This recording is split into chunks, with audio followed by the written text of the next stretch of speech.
So first up, we have Chris Virtue. He's actually one of the few people who helped me get started as a strength and conditioning coach here in this field, and was once like many of our staff at IU right now currently, starting off as an intern and then working his way up through the ranks over the years. I've had the privilege to share an office with Chris. However, though, he has a tendency to remind me that everyone that has been at the desk that I am currently at has left IU.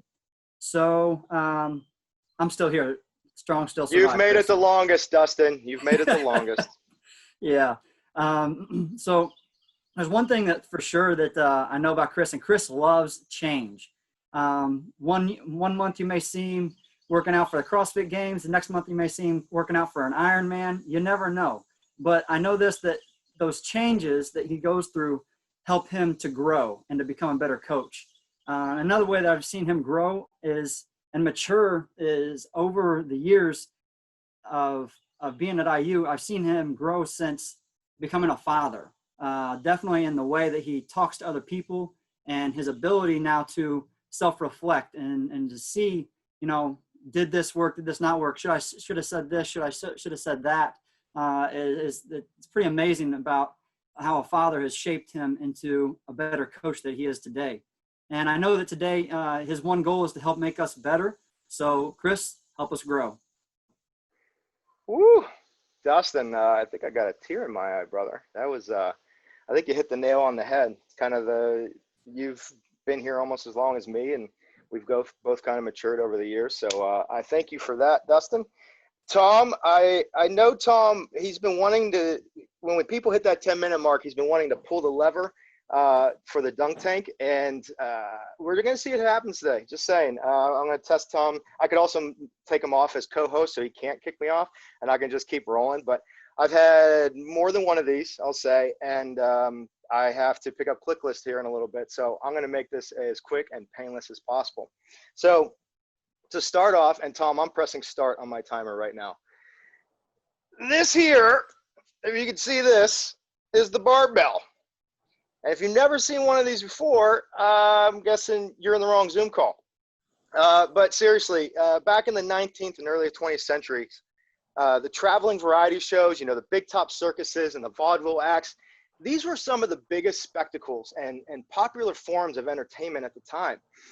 And, one of the coolest acts on the circuit, the strongmen, the big dudes and the leotards with the leopard print and the curled up mustaches, and they're lifting the world above their heads.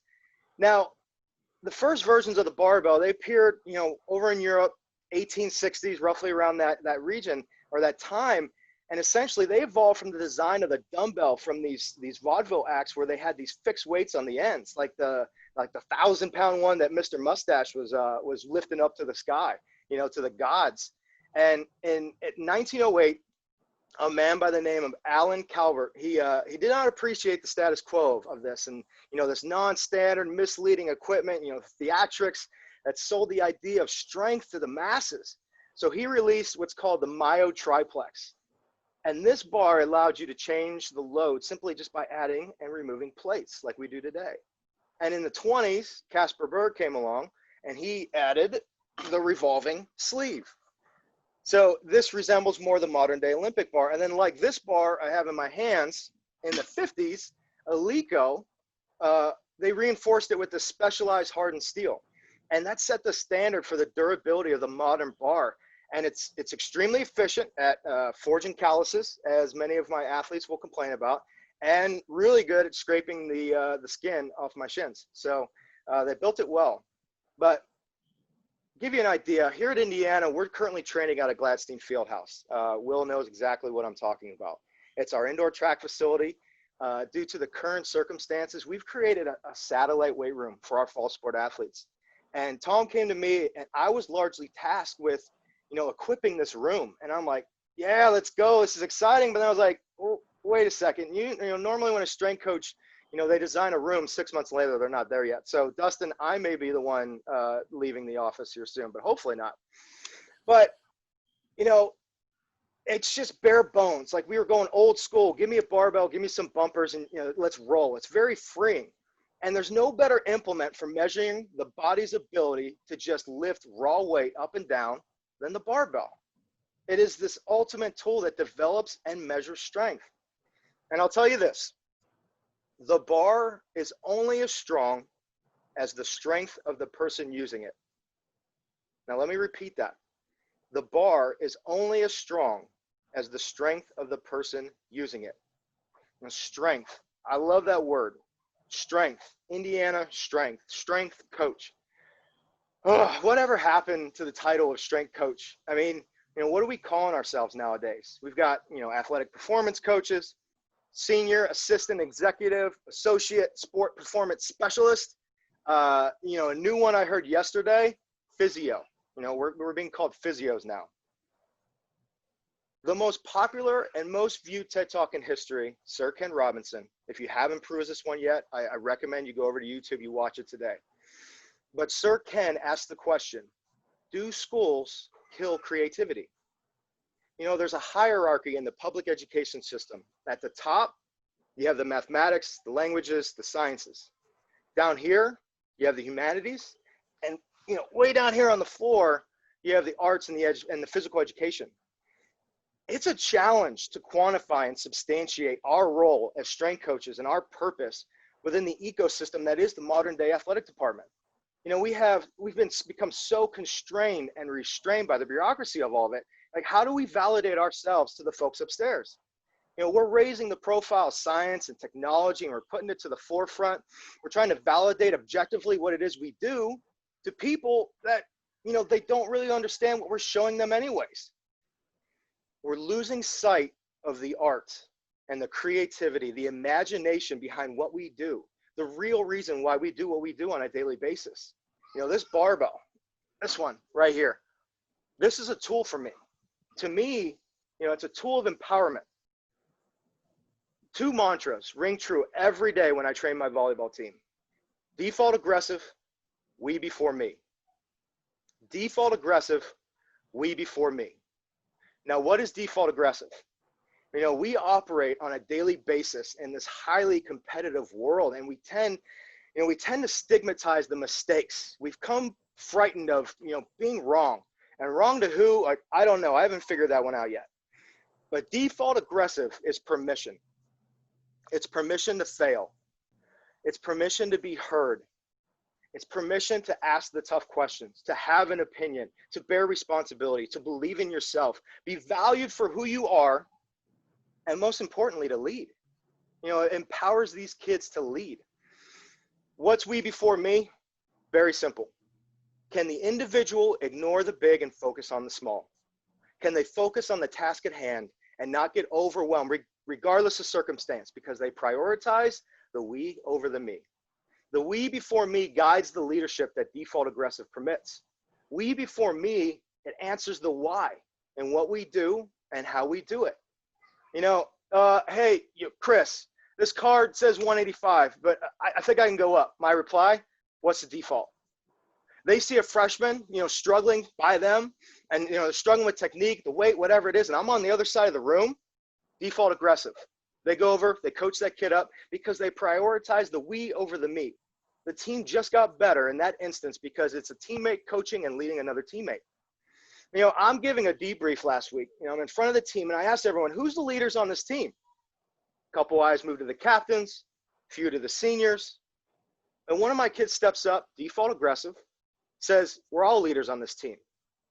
Drops the mic, like, debrief was over. Or what else am I going to say on top? Like, it's done. Or, we had an issue arise with some freshmen. And for the coaches in this room, it's always the freshmen. And I was set on uninviting a few of them to a training session. But the captains, they came to me and they didn't come to me and say, hey, you're wrong. They just simply had a counter opinion. And they had solid reasoning behind that opinion. And they flipped me. And it would have been easier for them to let me bear the responsibility of that decision.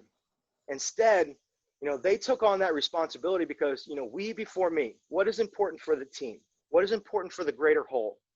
And that doesn't happen unless we as coaches provide an environment that empowers them to do so. We have so many young people. I come across so many, and you guys do too. They have talent and creativity and passion, And damn, man, I mean, we just get in the way sometimes. You know, our primary job as educators is not to get them to learn that 2 + 2 = 4, or that they're producing 3,265 watts of power. I mean, that's all great and it's cool. And I do it. Like I use tendos and force plates, and I use that stuff every day. But remember who you're here to serve, and remember what's at stake. You know, our job as educators is for our young people to learn that who they are is of value, what they bring is important, what they do not know is okay, and to empower them to lead and to influence others. The barbell, it's a tool that empowers me to do all of that. You know, I'm provided every day to lead my family, my children, my athletes, my coworkers, my community, all because of a barbell. It provides me that opportunity. You know, you want history? This thing right here, this barbell, as we know it today, it's been roughly around, 100 years. 1920s is what we know it today. It's been through the Great Depression, World War II, Civil Rights Movement, Vietnam, 9/11, you name it. There is a lot of uncertainty in the current state of the world right now that these kids are going through. For myself, I do not believe there's ever been a more important time to be good at what I do. You know, I'm a strength coach. I coach strength. I just define strength a little differently, guys. The bar is only as strong as the strength of the person using it. Remember that. The bar is only as strong as the strength of the person using it. What you guys need to figure out is just, what do you guys define as strength? Tom, I am at 9 minutes and 40 seconds. I want to thank you guys today for all your time. Again, like Tom said, I want to thank you guys for joining us on All Access. We love being able to do this every week. I'm going to hop off. Lainey, I believe I'm handing it off to you. Absolutely, Chris. I mean, it's so interesting listening to your dynamic and how you talked and kind of brought it full circle. Because I mean, 100% agree with Dustin. It's been really fun to watch you grow throughout the years, and the insight that you're able to bring all of that to put it into words like that. It's just phenomenal. So